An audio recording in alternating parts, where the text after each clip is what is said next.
तर मी माझ्या वडिलांना हे श्रेय देऊ शकतो.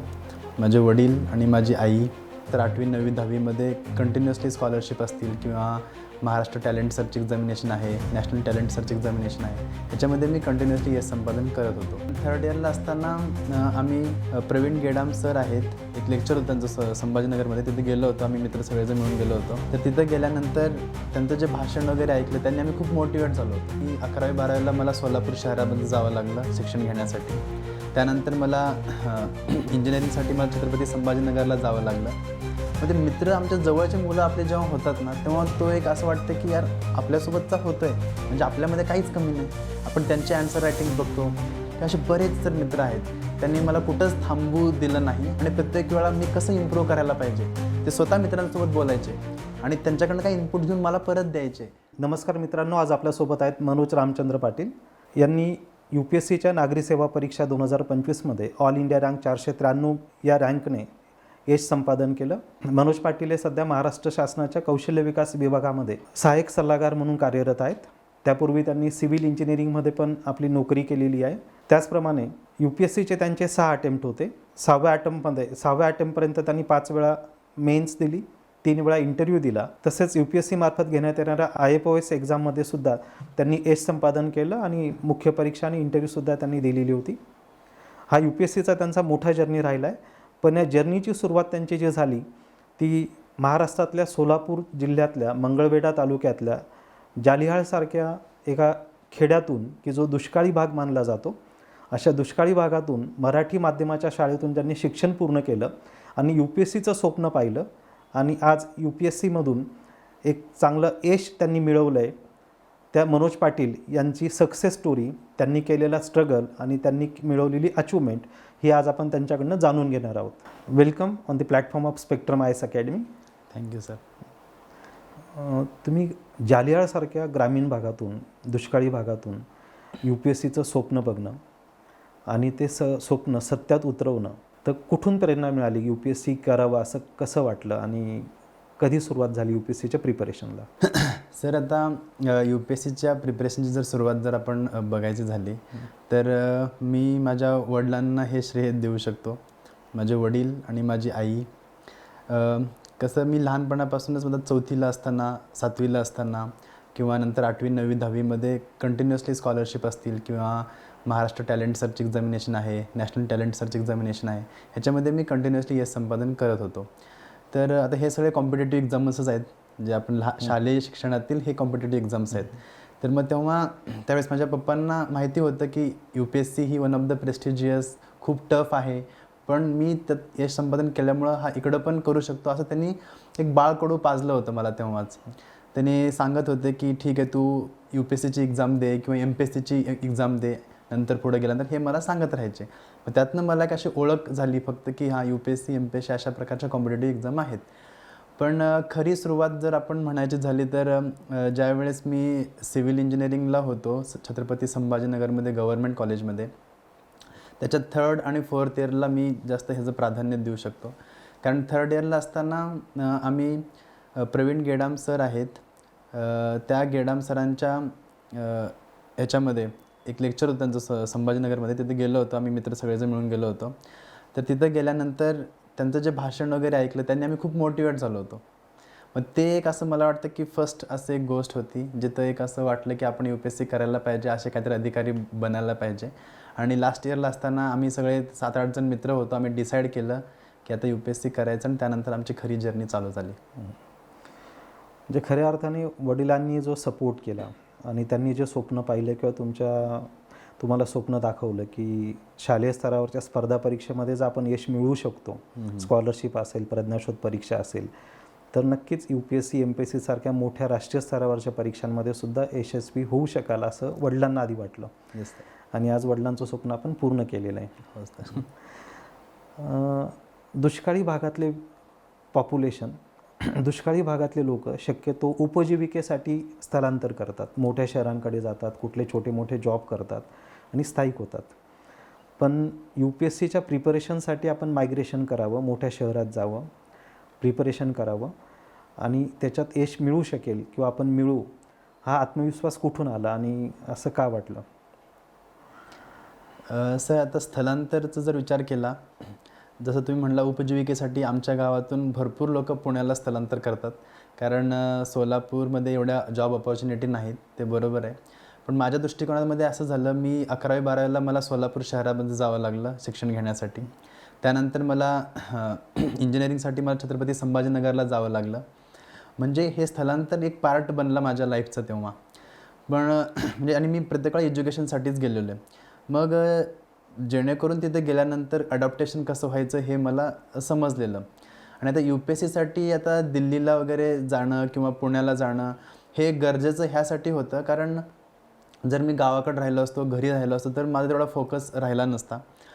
दुसरं म्हणजे काय की बऱ्याच मित्रांकडनं, कलिग्सकडनं किंवा ह्यांच्याकडनं ऐकलं होतं की दिल्लीमध्ये ओल्ड राजेंद्र नगरमध्ये चांगली तयारी वगैरे होते. आणि म्हटलं चला आपण पण ॲटलिस्ट एकदा जाऊन तरी बघू. कारण आग तरी होती आतमध्ये, खूप म्हणजे पेटलेली होती की ठीक आहे आपल्याला करायचंच आहे, अभ्यास करायची ती जिद्द होती. मग म्हटलं चला जाऊन बघू तरी, आणि ॲटलिस्ट तिथं मुलं कसे अभ्यास करतात किंवा नेमकं कशा प्रकारच्या अभ्यासाची ह्याला गरज आहे, म्हणजे ते बघून तरी यावं. ह्यामुळं मग स्थलांतर केलं. आणि तिथे गेल्यानंतर मग बऱ्याच गोष्टी समजल्या की कॉम्पिटिशन किती असतं, मग त्या कॉम्पिटिशनमध्ये आपण कुठं आहे, किंवा हे करत असताना आपल्या प्रिपरेशनमध्ये आपण कुठल्या प्रकारचे बदल करायला पाहिजेत. कारण कसं बऱ्याच आता एक बुक्स असे आहेत, त्या बुक्समध्ये आपलं काय होतं की रिसोर्सेस खूप जास्त असतात. पण अशा ठिकाणी स्थलांतर केल्यामुळे आपलं हे समजतं की खूप जास्त बुक्स वाचण्यापेक्षा कमीत कमी रिसोर्सेसमध्ये कशा प्रकारे आपण एक्झाम्स वगैरे पास होऊ शकतो. मग ह्यामुळं सर मला असं वाटलं की स्थलांतर होणं पण महत्त्वाचं आहे, आणि त्यासोबत तिथल्या गोष्टींसोबत ॲक्वेटन्स करणं, एक ॲडॅप्टेशन करणं, मग हे सगळं एकत्र जमून आलं. म्हणजे रिसोर्सेस उपलब्ध असणं की उपलब्ध करून घेणं, त्याच्यापेक्षा रिसोर्सेस कसं वापरणं, येस. नेमके कोणते वापरणं, कसे वापरणं, याच्यासाठी पण मार्गदर्शनाची आणि स्थलांतरित व्हायची गरज पडली. जेव्हा UPSCचा निकाल आला तेव्हा कुटुंबाची आणि गावातल्या लोकांची कशी प्रतिक्रिया होती? सर मला जेव्हा रिझल्ट आला त्यावेळेस मला एक इन्सिडेंट आठवतो. म्हणजे मी मंत्रालयामध्ये जसं तुम्ही सांगितलं की मी सहाय्यक सल्लागार म्हणून आहे. तर मंत्रालयाच्या आता 2 वाजले होते, माझं जेवण वगैरे झालं होतं. पण तेव्हा अशी समजून चुणूक असं वाटली होती की UPSCचा रिझल्ट आता लागणार आहे. कारण एक 6 मार्चला मला वाटलं होतं की 6 मार्चलाच लागणार आहे, आणि लंचनंतर लागतो मोस्टली दरवर्षी फायनल रिझल्ट. मग ते मला वाटलेलं, आणि आपोआपच मी माझं ऑफिस मंत्रालयामध्ये 2nd फ्लोअरला आहे. मी 4th फ्लोअरला कसं गेलो मला समजलं, कारण एन्झायटी खूप जास्त वाढलेली होती. मग त्यानंतर तिथं रिझल्ट वगैरे मग आलं, 2 वाजून 11 मिनिटांनी रिझल्ट वगैरे आला, बघितलं. आणि ऑलरेडी मला 3 वेळेस UPSCला हुलकावणी दिली होती. इंटरव्ह्यूमध्ये जाऊन देखील मला फायनल रिझल्ट भेटला नव्हता. मग भेटल्यानंतर फर्स्ट टाईम मी जेव्हा रिझल्ट बघितला तेव्हा डायरेक्ट माझ्या डोळ्यातून पाणी आलं. आणि माझ्याजवळ माझा एक मित्र होता, मी त्याला हक करून, विपुल पाटील म्हणून, मग त्याला हक करून मी खूप रडलो. मग रडल्यानंतर सगळ्यात पहिला कॉल मी मग घरी पप्पांना केला.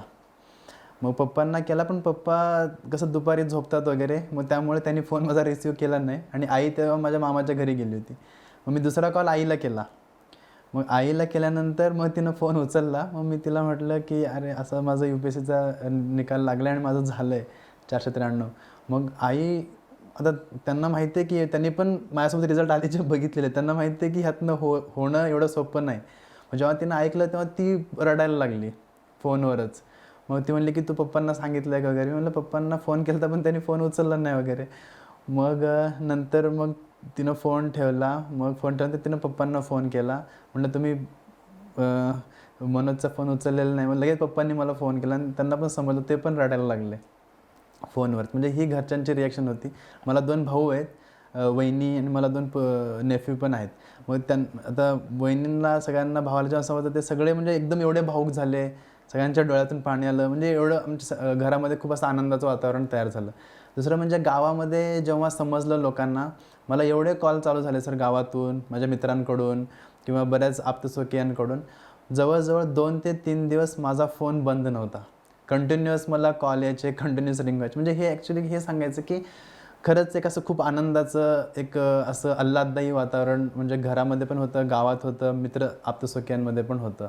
आणि हे मी खरंच खूप ओव्हरवेल्म झालो त्या गोष्टींनी. आणि असं वाटलं की खरंच ही एक्झाम तुम्हाला आधी खूप काही तुमच्याकडनं कष्ट करून घेते, पण जेव्हा देते त्यावेळेस एवढं देते की ते तुम्ही म्हणजे ते मोजू नाही शकत. जे खरोखरच कुटुंबीय असतील, आप्तेष्ट असतील, सगळ्यांना खूप अनावर झाला आनंद. हो सर. 6 अटेम्प्टचा जर्नी, त्याच्यामध्ये 5 वेळा मेन्स दिली, 3 वेळा UPSCची इंटरव्ह्यू फेस केली. तर या एवढ्या लाँग जर्नीमध्ये स्वतःला कसं मोटिवेट ठेवलं? बरोबर आहे सर. आता एवढ्या मोठ्या जर्नीमध्ये 6-7 वर्षाच्या जर्नीमध्ये कंटिन्युअसली मोटिवेट राहणं खूप अवघड आहे. आणि मेनली जेव्हा तुमच्याकडे काही जॉब नसतो, तुमच्यासोबतचे मुलं त्यांचं एकतर UPSCमध्ये सिलेक्शन होतं किंवा माझं सिव्हिल इंजिनिअरिंग आहे. माझे भरपूर मित्र सिव्हिल इंजिनिअरिंगमधनं गव्हर्नमेंट जॉबमध्ये आहेत सध्या, असिस्टंट इंजिनियर वगैरे, ज्युनियर इंजिनियर ह्या टाईपमध्ये. मग सर ह्याच्यामध्ये एकच अशी 2-3 अशा गोष्टी होत्या ज्या मोटिवेट मला ठेवत होत्या. सगळ्यात पहिली गोष्ट म्हणजे माझ्या मनामध्ये अशी गोष्ट होती की काहीही करायचं तरी आपण UPSC क्रॅक करायचं म्हणजे करायचं, हे माझ्या मनामध्ये मी फिक्स करून ठेवलं होतं. म्हणजे किती जरी टाईम लागला, सगळे अटेम्प्ट्स घ्यायचे, काही प्रॉब्लेम नाही. तर हे एक गोष्ट होती. सर दुसरं मोटिवेशनचं एक रिझन कसं होतं की माझं 2020 नंतर किंवा 21 नंतर कंटिन्यूस प्रिलिम निघत गेल्या. प्रिलिममध्ये कुठं अडथळा नाही आला. मग प्रिलिममध्ये अडथळा न आल्यामुळं मी कंटिन्यू मेन्स लिहायचो. मग ते माइंडमध्ये अशी गोष्ट होती की प्रिलिम तर आपला हर्डल नाही. आणि मी आसपास लोकांना बघायचो, बऱ्याच लोकांचे प्रिलिम्स पण निघत नव्हते. म्हणजे मी स्वतःला सांगायचो की ठीक आहे, फक्त आता एक स्टेप तर आपण कंटिन्यू क्लिअर करतोच आहे. मग मेन्स कंटिन्यू लिहितो आहे. मग पहिले 2 मेन्स माझे निघाले नाहीत. मग त्यानंतर 3री मेन्स माझी निघाली. मग ह्यात मला हे समजलं की आपण मेन्स पण काढू शकतो. मग हे कसं होतं की एक असं मला मोटिवेटिंग फॅक्टर असं झालं की मी सगळ्या गोष्टी क्लिअर करू शकतो. म्हणजे माझं कुठं ना कुठंतरी मी आहे त्या एबलचा. आणि दुसरं म्हणजे सर मी हमदर्द स्टडी सर्कल म्हणून दिल्लीमध्ये आहे, तिथं होतो मी अभ्यासाला. आणि तिथं कसं व्हायचं की बरेच आपल्या आसपासचे मुलं सिलेक्ट व्हायचे. एकाच लायब्ररीमध्ये बसणार आम्ही, साईडला बसलेले मुलं. आता भरपूर, आता संदीप शिंदे म्हणून सध्या तो इंडियन फॉरेस्टमध्ये आहे, किंवा मंजर अंजुम म्हणून आहे, तो सध्या IAS आहे वेस्ट बेंगॉलकडे. हे सगळे आमचे मित्रच आहेत. मग ते मित्र, आमच्या जवळचे मुलं आपले जेव्हा होतात ना, तेव्हा तो एक असं वाटतं की यार आपल्यासोबतचा होतो आहे, म्हणजे आपल्यामध्ये काहीच कमी नाही. आपण त्यांचे ॲन्सर रायटिंग्स बघतो, त्यांचं अभ्यास वगैरे बघतो, आणि आपण पण ते केलेलं असतं. मग सर ह्या गोष्टी अशा आहेत की त्या कंटिन्यू मोटिवेटिंग ठेवतात. आणि अजून एक गोष्ट मोटिवेशन म्हणजे माझ्यामध्ये असं आहे की मी सर फिजिकल ॲक्टिव्हिटी, एक्सरसाइज जे आहे, आणि मेंटलमध्ये योगा आणि मेडिटेशन, हे मी कंटिन्युअसली फॉलो केलं आहे. गेले 5-6 वर्ष कंटिन्यू फॉलो केलं आहे मी. म्हणजे ॲथलेटिक्समध्ये मी रनिंग करतोच, फुटबॉल वगैरे म्हणजे ह्यांना पण मी भरपूर टाईम दिलेला आहे. असं नाही की फक्त अभ्यासच केलेलं आहे, ह्या पण गोष्टींना टाईम दिला आहे. कारण एवढ्या लाँग जर्नीमध्ये ह्या गोष्टी मेंटेन ठेवणं, आणि त्यामुळं मला असं वाटतं की मेंटल माझं जे कंडिशनिंग आहे ते असं झालं. आणि असे मित्रांचं असं रोल खूप मोठा आहे. आता श्यामल मिटकरी म्हणून आहे, तिनं मला कंटिन्युअसली सपोर्ट केला ह्या गोष्टीमध्ये की तू जा पुढं, किंवा तू कुठल्याच गोष्टीचं टेन्शन घ्यायला नाही पाहिजे. सर असं मेंटल जे सपोर्ट आहे तो पण खूप गरजेचा आहे. आणि ते मित्रांकडनं मला सूरज निकम म्हणून सध्या तो IRS आहे, किंवा सागर देठे म्हणून सध्या तो इंडियन कॉर्पोरेट लॉ सर्व्हिसमध्ये आहे, किंवा असे बरेच तर मित्र आहेत. त्यांनी मला कुठंच थांबू दिलं नाही. आणि प्रत्येक वेळा मी कसं इम्प्रूव्ह करायला पाहिजे ते स्वतः मित्रांसोबत बोलायचे, आणि त्यांच्याकडनं काही इनपुट घेऊन मला परत द्यायचे. आणि माझ्या स्वतःचं व्यक्तिमत्व विकास कसा होईल त्याच्यामध्ये कसं ते स्वतः ॲनालिसिस करून घ्यायचे. आता अविनाश पाटील म्हणून माझा मित्र आहे, त्याचं सिलेक्शन झालं नाही सर, बट तो माझ्या पाठीमागे एवढा खंबीरपणे उभा राहिला की माझे UPSCचे PSIRचे ॲन्सर्स, प्रत्येक ॲन्सर त्यानं मला चेक करून दिलेलं आहे. आता मी बापूसाहेब गायकवाड, आता ह्यावर्षी 561 रँक आहे, त्यांना पण आम्ही दोघं सोबत अभ्यास करायचो. मग आमचं गेल्या वर्षी दोघं नापास झालं, तर ह्यावर्षी दोघं पास झालो सोबत. म्हणजे सर ह्या पण गोष्टी आहेत. जसं म्हणजे मलाही सांगायचं की आधी मी फॅमिलीचं तर बोललोच आहे, फॅमिली आहे, किंवा एक आसपासचं सराउंडिंग म्हणा, मित्र म्हणा, मग हे सगळ्या लोकांनी एक जे सपोर्ट केलं आहे, त्यामुळे सर हे मोटिवेशन कंटिन्यू राहिलं आहे. आणि फर्स्ट ज्यांना मला आठवायला पाहिजे ते म्हणजे भगवान शिव आहेत, त्यांचं मी खूप म्हणजे मी त्यांचा भक्त आहे. तर त्यांच्यामुळं पण मला मोटिवेशन सर भेटायचं. हो. तर एक म्हणजे प्रिलिम क्वालिफाय करणं, मेन्स क्वालिफाय करणं, इंटरव्ह्यूपर्यंत पोहोचणं, त्याच्यातून आपला कॉन्फिडन्स वाढत जातो. जरी लाँग जर्नी असते तरी प्रत्येक वेळेस स्वतःचा कॉन्फिडन्स बूस्ट होत गेला. ज्या प्रत्येक सक्सेस मिळत गेला एक स्टेजचा, त्याच्यातून स्वतःला मोटिवेट ठेवलं. आणि दुसरं म्हणजे मित्रपरिवार, UPSCचे जे ॲस्पिरंट आपल्यासोबत अभ्यास करत होते, त्यांचे सिलेक्शन होताना बघणं, त्यांना अभ्यास करताना बघणं, त्यांच्याकडनं मोटिवेशन मिळणं, याच्यातून खरोखरच एक स्वतःला कॉन्फिडन्स बूस्ट करणं आणि मित्रपरिवार यांच्याकडनं मोटिवेशन सतत मिळत राहिलं आणि त्याच्यामुळे या जर्नीमध्ये डिमोटिवेट झाल्यासारखं कधी वाटलं नाही. यू पी एस सीच्या प्रिलिम्सनंतर असते मुख्य परीक्षा, की जी आपलं मुख्य मेरिट डिसाईड करते इंटरव्ह्यूला आपलं सिलेक्शन होण्यासाठीचं. तर मुख्य परीक्षा 5 वेळा दिली. तर मुख्य परीक्षेमध्ये आन्सर रायटिंग सगळ्यात महत्त्वाचं आहे. तर आन्सर रायटिंगसाठी कशी तयारी केली? सर बरोबर, कारण सर 2000 म्हणजे जेव्हा मी माझी फर्स्ट मेन्स दिली होती त्यावेळेस माझे जवळजवळ मोर दॅन 120 मार्क्सचं माझं राहिलं होतं लिहायचं. मग मी थोडं त्याचं काय केलं, त्याचं ॲनालिसिस थोडंफार मी केलं की म्हणजे आपलं असं का बरं होतं, एवढं का राहिलं, किंवा सेकंड मेन्सच्या वेळेस पण माझं जवळजवळ 40-50 मार्काचं लिहायचं राहिलं होतं. तर या 2 मेन्सनंतर मला एक अशी आयडिया आली की आपलं ॲन्सर रायटिंग स्लो आहे आणि दुसरं म्हणजे आपण रिव्हिजन जे करतो आहे ते रिटेन होत नाही आहे. किंवा आता जसं PYQ आपण प्रिलिम्ससाठी ॲनालिसिस करतो त्याचप्रमाणे आपण मेन्ससाठी पण PYQ ॲनालिसिस करायला पाहिजे, कारण PYQ प्रिलिम्सपेक्षा मेन्सचे क्वेश्चन खूप जास्त रिपीट होतात. कारण मेन्सचे थीम्स जे आहेत ते खूप लिमिटेड आहेत. सिलेबस आता बघितलं आपण GS1मध्ये सोसायटी असेल किंवा हिस्ट्री असेल त्यांचे खूप लिमिटेड आहेत. अर्बनायझेशनमध्ये दरवर्षी क्वेश्चन विचारला जातो. मग मी काय केलं की त्याचं ॲनालिसिस करून हे बघितलं की हे जे क्वेश्चन्स आहेत त्यांचं प्रिपरेशन आपण बिफोर हँड करून ठेवणे आणि त्यांचं नोट तयार करून ठेवणे, हे एक मी काम केलं. दुसरं म्हणजे सर मी सगळ्यात एक्सटेन्सिव्हली जे काम केलेलं आहे ते म्हणजे ना ॲन्सर रायटिंगवर आहे.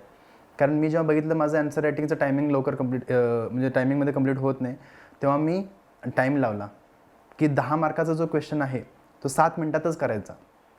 इवन माझं एक पेज जरी राहिलं तरी चालेल, हे मी स्वतःला ठरवलं.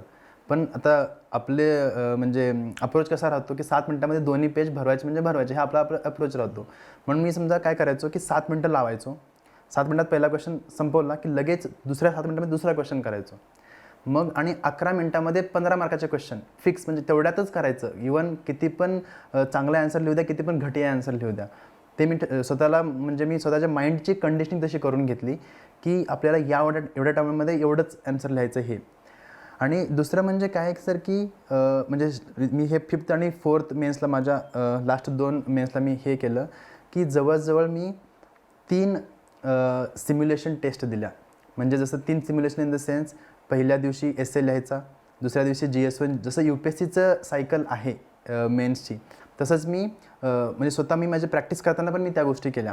म्हणजे एक दिवशी सकाळी 9 ते 12 एसे लिहायचा, दुसऱ्या दिवशी मग GS1, GS2, GS3, GS4, एक दिवस गॅप द्यायचो, नंतर ऑप्शनलचा पेपर 1, पेपर 2, ते असे मी 3 आयट्रेशन केले.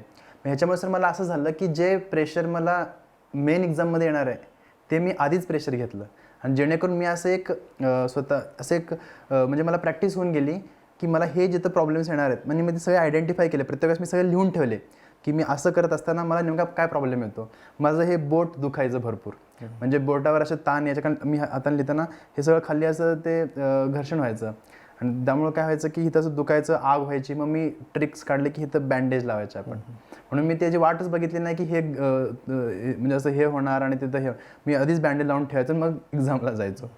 तर मी बँडेज वगैरे लावून पण आता गेले 3 मेन्स तर कंटिन्यू मी ह्या बोटाला बँडेज लावूनच लिहिलेलं आहे. सर हे कशामुळं, कारण हे केल्याशिवाय माझं पेपर कंप्लीट होणार नाही हे मला समजून आलं. आणि दुसरं सर आता कसं आहे, तुमच्या काय नोट्स रेडी बिफोर हँड पाहिजेत. मग मी काय केलं, मिनिमम बेअर जेवढ्या नोट्स पाहिजेत त्या काय स्वतः तयार पण केल्या. फॉर एक्झाम्पल GS4च्या माझ्या स्वतःच्या नोट्स आहेत, माझ्या GS2च्या पण माझ्या स्वतःच्या नोट्स आहेत बऱ्यापैकी. पण ज्या माझ्या नोट्स नाहीत ना, मी त्या टॉपरच्या नोट्स पण रेफर केलेले आहेत किंवा बरेच असे नोट्स अशा ठिकाणी टॉपर्सनी खूप चांगलं काढून ठेवलं. फॉर एक्झाम्पल आता मला त्यांचं नाव घ्यायलाच पाहिजे, ते म्हणजे अनुदीप धुरीशेट्टी सर जे आहेत, त्यांचा एसे खूप भारी असतो. किंवा त्यानंतर आता जर उत्कर्ष द्विवेदी सर आहेत, त्यांचे PSR खूप चांगलं आहे, मी त्यांच्याकडनं पण त्या गोष्टी घ्यायचो. तर असं हे करून आहे ना, मी त्यांच्याकडनं पण एक्स्ट्रॅक्ट करायचो त्या गोष्टी. आणि अजून एक सर स्ट्रॅटेजी मेन्समध्ये आहे की टॉपर्सच्या कॉपीज ज्या आहेत ना, आता बऱ्याच क्लासेसच्या बऱ्याच वेबसाईट्सवर आपल्या टॉपर्स कॉपीज सहज भेटतात. आता श्रुती शर्मा मॅम ज्या आहेत 2021च्या टॉपर आहेत, तर त्यांच्यामधून मी हे घेतलं की त्यांनी इंट्रो वगैरे कसे करतात किंवा त्यांचा जो रिच कंटेंट आहे ना, तो एवढा कंटेंट म्हणजे त्यांचा खतरनाक आहे की त्यातनं मी ते सगळं लिहून सेपरेट काढून घेतलं, त्याच्या नोट्स करून घेतल्या.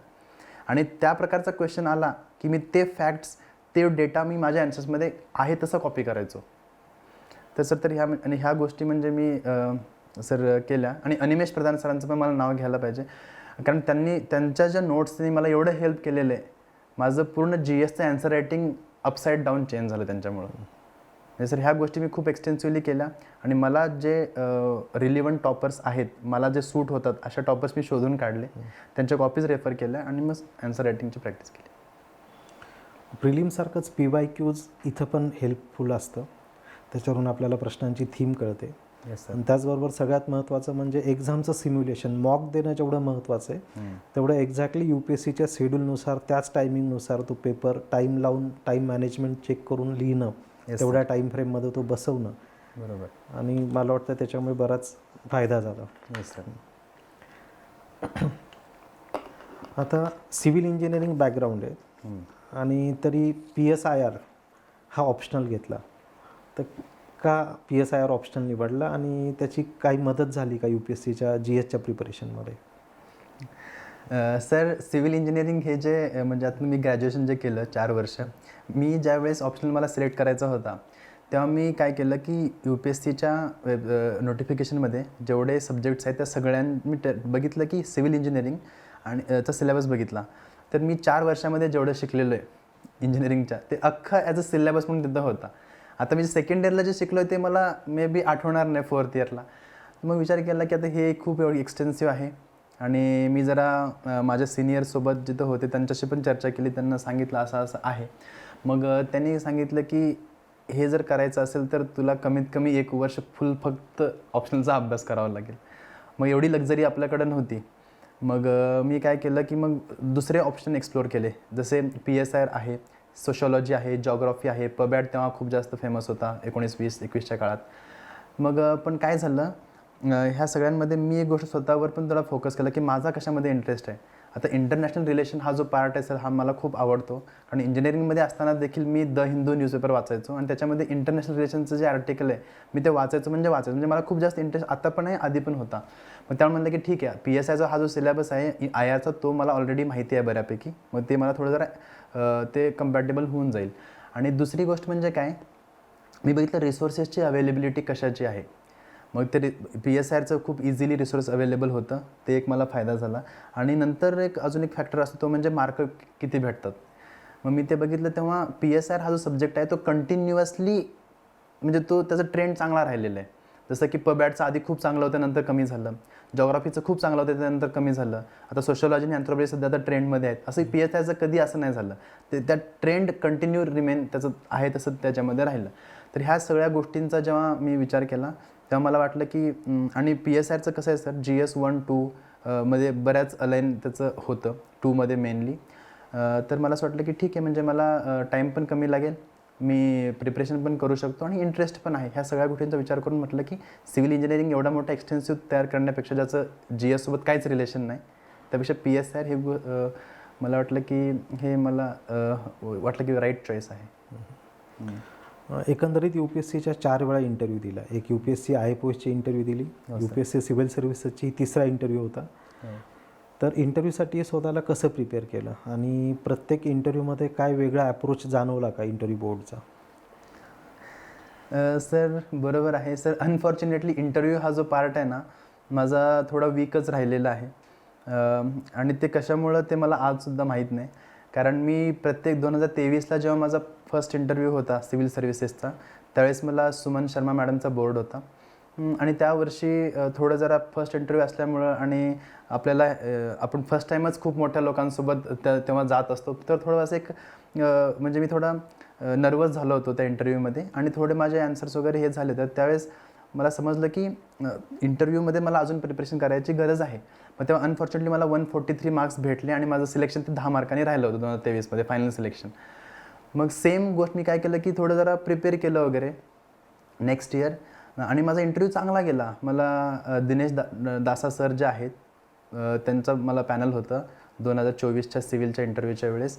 माझा इंटरव्ह्यू चांगला गेला, बट स्टील मला समजलं नाही की माझं कुठं रॉंग झालं. मला फक्त 150 मार्क भेटले आणि माझं फायनल सिलेक्शन फक्त 3 मार्कांनी राहिलं 24मध्ये असताना. मग आणि IAPOSच्या इंटरव्ह्यूच्या वेळेस पण मला कमीच मार्क भेटले. मग म्हणजे मला असं वाटतं की मे बी थोडं जरा वय पण असू शकतं किंवा माझं ॲन्सर्स कुठंतरी मे बी रॉंग गेलेले असू शकतात. तर ह्या सगळ्या फॅक्टरमुळं थोडं कमी मार्क भेटले असतील. बट ह्या वर्षी मग मी काय केलं, ह्या सगळ्यांवर काम केलं थोडं. आणि मेन म्हणजे आता मी वर्किंग होतो ह्यावेळेस जेव्हा इंटरव्ह्यूला गेलो. वर्किंग असल्यामुळं माझे बरेच जे क्वेश्चन्स आहेत ते प्रिडिक्टेबल झोनमध्ये गेले. म्हणजे स्किल डेव्हलपमेंटमध्ये होतो आणि स्किलिंगवर मला माझा ह्यावेळेस लेफ्टनंट जनरल राज शुक्ला सरांचा बोर्ड होता. त्यांनी मला त्यांचं आणि माझं डिस्कशन जे आहे इंटरव्ह्यूमध्ये ते 8-9 मिनटाचं राहिलं आणि त्याच्यामध्ये फक्त ते स्किलिंगवर गेलं माझं. And that was my forty. मग मी ते पूर्णपणे ते लढवली ते जे आहे. आणि त्यानंतर मला सिव्हिल इंजिनिअरिंगमधून त्यांनी क्वेश्चन विचारले जे मी प्रिपेअर करून गेलो होतो. म्हणजे आधीच्या 3 इंटरव्ह्यूमध्ये माझा प्रोफाईलवर मला क्वेश्चन नव्हते विचारले. ह्या वर्षी माझ्या पूर्ण प्रोफाईलवर मला क्वेश्चन विचारले गेले. मग मला 175 मार्क्स ह्यावेळेस आले आणि मला हे माहिती होतं की मला 160 जरी मार्क भेटले तरी आपलं लिस्टमध्ये असणार आहे हे मला माहिती होतं. कारण माझं मेन्स जो आहे तो कंटिन्यू चांगला राहिलेला आहे. तर त्यामुळं ह्यावर्षी जरा त्या प्रोफाईलवर गेल्यामुळं आणि बऱ्याच क्वेश्चन्स माझ्या म्हणजे आपल्या आवाक्यामधनं विचारल्यामुळं मग चांगला इंटरव्ह्यू ह्यावर्षी गेला. एक सिव्हिल इंजिनिअरिंग बॅकग्राऊंडवरचे प्रश्न आणि वर्किंग प्रोफेशनल असेल तर त्याच्या वर्क प्रोफाईलबद्दलचे प्रश्न तुम्हाला वाटतं ह्यावेळेस ॲडव्हान्टेज झाला त्याच्यामुळे. UPSCचा प्रिपरेशनचा खूप मोठा जर्नी असतो आणि या जर्नीमध्ये आजकाल तर सोशल मीडिया सगळेच लोक वापरतात. बरोबर. ॲस्पिरंट पण सोशल मीडिया वापरतात. तर काय वाटतं सोशल मीडिया डिस्ट्रॅक्टिंग आहे की हेल्पफुल आहे प्रिपरेशनमध्ये? स्वतःचा काय अनुभव राहिला आहे? सर माझ्या बाबतीमध्ये सोशल मीडियाचा एक खूप चांगला रोल राहिलेला आहे. जोपर्यंत मी UPSC म्हणजे आतापर्यंत करत होतो त्यावेळेस मी बऱ्यापैकी सोशल मीडियामधनं मी बाहेर होतो. आता फेसबुकचं माझं अकाउंट होतं तेव्हा पण ते डिॲक्टिवेटेड होतं. इंस्टाग्रामचं पण होतं पण ते डिॲक्टिवेटेड होतं. म्हणजे मी फक्त व्हॉट्सअप आणि टेलिग्राम ह्या 2च ह्याच्यावरती मी ॲक्टिव्ह होतो. त्यामुळं आणि काय केलं मी ह्या दोघांचा पण अभ्यासासाठीच वापर केला. त्यामुळं सोशल मीडियाचा मी चांगला वापर केलेला आहे सर. त्यामुळं आणि दुसरं म्हणजे काय की आम्ही कंटिन्युअसली ग्रुप स्टडी केलेलं आहे. तर व्हॉट्सअपवरती आमचा ग्रुप असायचा. सध्या अजून पण आहे ते पंचशील म्हणून आम्ही ग्रुप तयार केला होता. आम्ही 7 लोक होतो पण पंचशील PSR असल्यामुळे ते पंचशील आम्ही त्याचं नाव ठेवलं होतं. तर त्याच्यामध्ये आम्ही प्रत्येक वेळ फक्त अभ्यासाच्या वेळेस अभ्यासाचं डिस्कशन. मग एकदा अभ्यास संपला की मग बाकीचे म्हणजे बाहेर आलं की आपण अभ्यास लायब्ररीतनं बाहेर आलो किंवा डिस्कशनमधनं बाहेर आलं की मग बाकीच्या पण गोष्टी. म्हणजे असं नाही ठरवलं की एकच करायचं पण त्या सोशल मीडियाचा कसा असा यूज केला. दुसरा टेलिग्रामचा एक खूप चांगला यूज होतो अभ्यास करताना. बऱ्याच वेळेस काय होतं की तुम्हाला असे एक रँडम ग्रुप्स भेटतात तिथं बरेच क्वेश्चन्स येतात मग ते तुम्ही सॉल्व्ह करू शकतो त्याच्यामध्ये. किंवा बरेच टॉपर्सचे असे सर चॅनल्स वगैरे असतात तिथनं आपण त्यांचे ॲन्सर पेपर्स असतील त्यांची स्ट्रॅटेजी ती आपण घेऊ शकतो. अशा प्रकारे टेलिग्रामचा वगैरे वापर केला. आणि दुसरं म्हणजे काय की आता इंटरनेट ह्याचा चांगला यूज काय की गुगलचा खूप चांगला यूज केला सर. आता एखादी गोष्ट अडचण वाटली कन्सेप्च्युअल क्लॅरिटी वाटत नसेल तर गुगलवर लगेच टाकायचं आणि त्याचं पहिले 2-3 विकिपीडियाचे त्याचे आहेत तेवढं वाचून घ्यायचं. म्हणजे अशा प्रकारे सोशल मीडियाचा वापर केला. आणि पण मी हे पण बघितलं सर आता माझ्यासोबत असलेले मुलं सोशल मीडियामुळे बरंच डिस्ट्रॅक्शन पण होतात. डिस्ट्रॅक्शन मेनली सर ह्याच्यामुळे होतं की ते रील्स आणि शॉर्ट्स बघण्यामध्ये भरपूर टाईम जातो. तो टाईम किती जातो हे कळत नाही. आणि प्रोडक्टिव्ह टाईम आता सकाळी बरेच लोक रील्स बघतात जो आपला खूप प्रोडक्टिव्ह टाईम असतो. जवळजवळ मला वाटतं की 6 ते 11पर्यंत जो टाईम आहे सकाळचा तो खूप प्रोडक्टिव्ह असतो. आणि संध्याकाळचा पण देखील मला असं वाटतं की 6 पासून 10पर्यंतचा जो टाईम असतो तो पण प्रोडक्टिव्ह टाईम असतो. अशा वेळेस आपण फक्त अभ्यासावर फोकस केलं पाहिजे. तर त्याच्यामुळं ते नुकसान झालेलं पण मी बऱ्याच लोकांचं बघितलेलं आहे. आणि ते बघून मग मी विचार करायचो की आपल्याला असं नाही करायचं.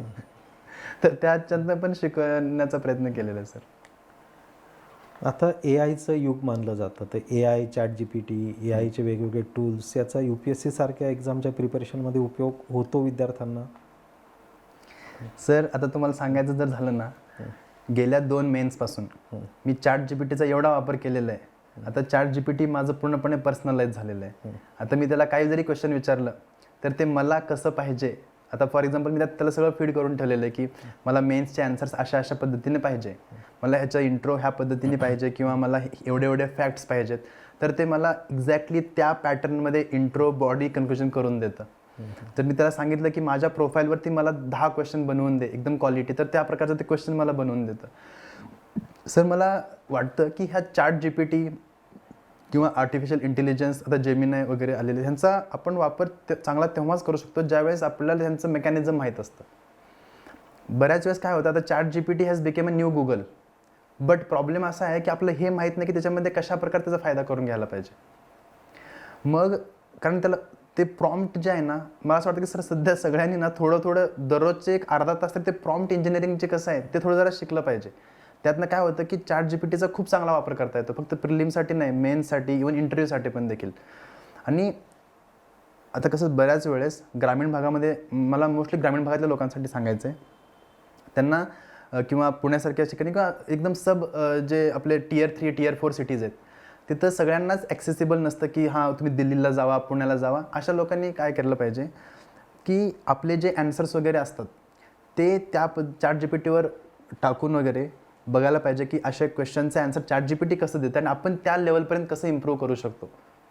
आणि मला ते सांगायचं, आता गेल्या वर्षी 2023-24च्या इंडियन फॉरेस्ट सर्व्हिसचं जे आहे, तर फॉरेस्ट सर्व्हिससाठी असं स्टँडर्ड मटेरियल कुठं भेटत नाही. मग मी काय केलं की त्याचे प्रत्येक जे आहे ते ChatGPTवरनं मटेरियल घ्यायचा पण प्रयत्न केलेला आहे. म्हणजे ChatGPTचा जो रोल आहे मी म्हणू शकतो की दॅट हॅज बीन इमेन्स माझ्या ह्या प्रिपरेशनमध्ये. UPSCच्या जर्नीमध्ये स्पेक्ट्रम अकॅडमीचा कसा उपयोग झाला? येस सर, स्पेक्ट्रम अकॅडमीमध्ये मोस्टली तुमचाच खूप मोठा फायदा झालेला आहे. जसं आता मी 2025च्या मेन्सच्या वेळेस आता बरेच GS1चे वगैरे क्वेश्चन्स वगैरे मी तुम्हाला लिहून पाठवायचो, तर तुमचे जे फीडबॅक्स वगैरे आहेत ते त्याचा मला फायदा झालेला आहे. आणि दुसरं म्हणजे सर, आता बऱ्याच थीम्सवर आपण डिस्कशन पण केलं, तुम्हाला आठवत असणार आहे. मला आठवतं आहे की आर्ट अँड कल्चरवरती जे क्वेश्चन्स त्यांचं कसं म्हणजे ऑर्गनाईज वगैरे करायला पाहिजे, पॉईंट्स वगैरे त्याच्यावरचं डिस्कशन वगैरे, किंवा GS3चे काय फॅक्ट्स वगैरे असतील ते कसं लक्षात ठेवायचे, त्याचा मला सर फायदा झालेला आहे. आणि मेन म्हणजे मला असं वाटतं की ॲनालिटिकल जो पार्ट आहे मेन्समध्ये, तर त्या बाबतीमध्ये मला असं वाटतं की ते मला म्हणजे ॲन्सर रायटिंग करत असताना ॲनालिसिस कसं यायला पाहिजे ॲन्सर्समध्ये, त्याचा सर मला वाटतं की फायदा झालेला आहे. अलीकडच्या काळामध्ये MPSCने पण स्टेट सर्व्हिसेस जे आहेत, राज्यसेवा परीक्षा, त्याचा पॅटर्न UPSCला अलाइन केला आहे. काय वाटतं की याचा महाराष्ट्रातले जे ॲस्पिरंट आहे MPSCचे, ते UPSCकडे आता नव्या दृष्टीने बघू शकतील आणि त्यांना बेनिफिट होईल का याचा? सर, आता माझं जर मत तुम्ही विचारलं तर मला असं वाटतं की हे खूप लेट झालेलं आहे. हे गेल्या 5, 6, 7, 8 वर्षापासूनच व्हायला पाहिजे होतं. पण ठीक आहे, देर आहे पण दुरुस्त आहे असं आपण त्याला म्हणू शकतो. कारण कसं आहे सर, आता जे UPSC मुलं करायचे आधी त्यांच्यासाठी स्टेटमध्ये अपॉर्च्युनिटी नसायची, आणि जे स्टेटमध्ये पण जे एबल मुलं आहेत जे करू शकतात UPSC वगैरे, ते UPSCकडे वळू शकत नव्हते. तर ह्यामुळं काय झालं की आपलं जे मेन एम होतं की मराठी टक्का वाढवायचा UPSCमध्ये वगैरे, त्याला खरंच तडा बसला आहे गेल्या 10-15 वर्षामध्ये, 10 वर्षामध्ये जे काय ते पॅटर्नमध्ये होता. आणि आता ते झाल्यामुळं खरंच हे खूप पॉझिटिव्ह चेंज आहे. मुलं नवीन दृष्टिकोनातनं, इन द सेन्स सर मला असं म्हणायचं आहे की UPSCच्या अभ्यासांमध्ये जे ॲनालिटिकल ॲबिलिटी डेव्हलप होते, क्रिटिकल थिंकिंग ॲबिलिटी जी डेव्हलप होते, ती आता आपल्या मुलांमध्ये डेव्हलप होणार.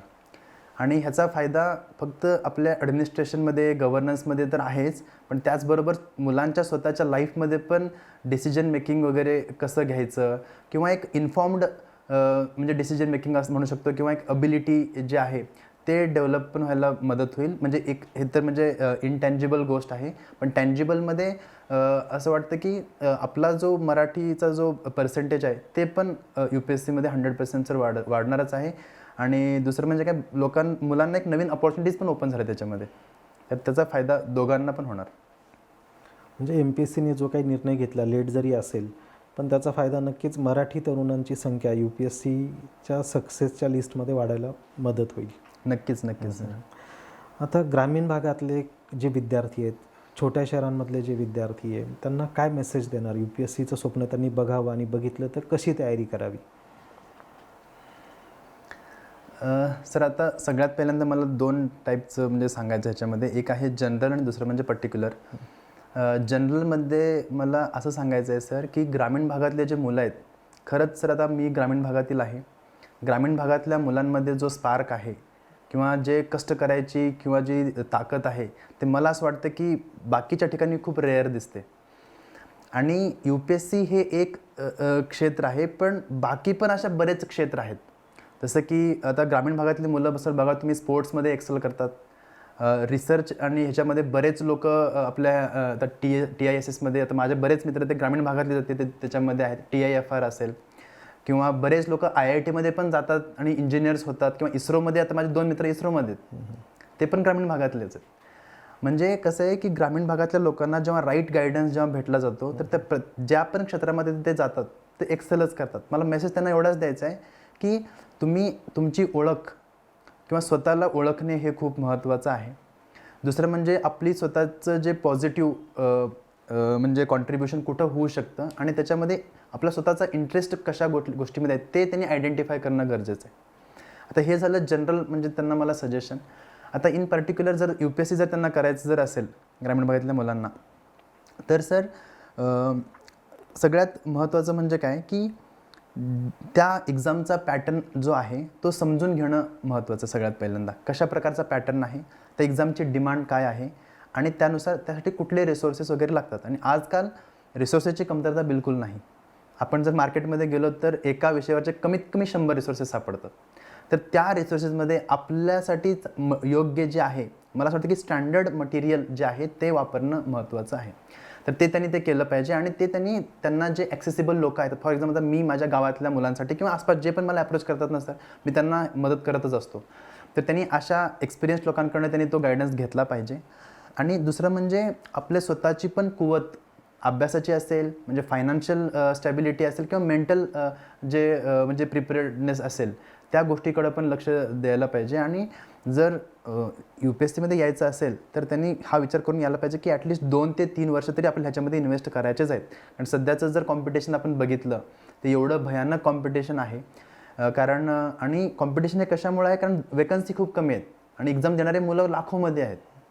तर ह्या सगळ्या गोष्टींची मनाची तयारी पण त्यांनी तेवढी ठेवून आलं पाहिजे आणि हाफ हार्टेडली म्हणजे प्रयास केलेला नाही पाहिजे, म्हणजे प्रयत्न फुल फ्लेज्ड फोकस्ड अभ्यासासाठी त्यांनी ह्याच्यामध्ये यायला पाहिजे. आणि दुसरं म्हणजे काय, त्यांची जी ॲबिलिटी आहे ते फुल पोटॅन्शियल इथं वापरलं तर हमखास तर ह्याच्यामध्ये यश मिळणं एवढं अवघड नाही. मित्रांनो, ग्रामीण भागातून आलेला एक विद्यार्थी मनोज पाटील ग्रामीण भागात मराठी मीडियममध्ये शिक्षण पूर्ण करतो, मोठ्या शहरात जातो, इंजिनिअरिंगचं शिक्षण करतो, महाराष्ट्र शासनाच्या सेवेत पण सेवा देतो आहे आणि हे सगळं करून UPSCमध्ये एक 6 वर्षाच्या जर्नीमध्ये अचिव्हमेंट करतो. हे नक्कीच आपल्या सर्वांसाठी एक रोल मॉडेल आहे आणि मनोजचा जर्नी हाच मला असं वाटतं की इन्स्पिरेशन असेल आपल्या सर्वांसाठी. तुम्ही जर हा पॉडकास्ट ऐकला तर तुम्हाला एक स्ट्रॅटेजी मिळून जाईल अभ्यासाची. आणि ग्रामीण भागातल्या जसं मनोजच्या बोलण्यातून आलं की ग्रामीण भागातले छोट्या शहरातले विद्यार्थी जो संघर्ष करतात ज्याच्यातून ते पुढे येतात त्यांना फक्त योग्य दिशेची गरज असते. तर योग्य दिशा आणि योग्य मार्गदर्शन मिळालं तर नक्कीच आपण सर्वजण UPSCसारखं मोठं स्वप्न बघू शकतो आणि यशस्वी होऊ शकतो. तर मनोजने आज आपला जर्नी या ठिकाणी शेअर केला सगळ्यांबद्दल. तर नक्कीच हा खूप मोटिवेटिंग होता. भावी प्रशासकीय करिअरसाठी खूप खूप शुभेच्छा. धन्यवाद.